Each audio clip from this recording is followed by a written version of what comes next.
और Pakistan super league में पहली मरतबा प्लेयर्स की नीलामी जारी है। बड़े बड़े प्लेयर्स पाकिस्तान सुपर लीग में मुंतखब हो गए हैं।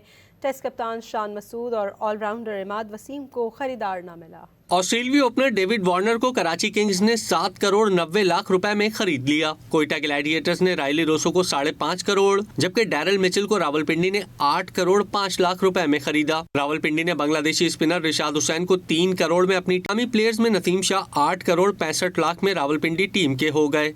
इस्लामाबाद यूनाइटेड ने ऑलराउंडर फहीम अशरफ के लिए 8.5 करोड़ की बोली लगाकर जीत लिया। कोयटा ग्लैडिएटर्स ने 6 करोड़ 50 लाख में ख्वाजा नाफे को अपनी टीम का हिस्सा बनाया। 5 करोड़ 85 लाख रुपए में सलमान अली आगा को कराची किंग्स ने खरीदा। साहिबजादा फरहान को सियालकोट ने 5 करोड़ 70 लाख में अपनी टीम का हिस्सा बनाया। मोहम्मद आमिर 5 करोड़ 40 लाख में रावलपिंडी टीम के हो गए। हैदराबाद किंग्समैन ने श्रीलंकन जारहाना बैट्समैन कुशल परेरा को 3 करोड़ 10 लाख रुपए में खरीदा। नीलामी के बाद पाकिस्तान सुपर लीग की टीमों के स्क्वाड्स फाइनल हो जाएंगे।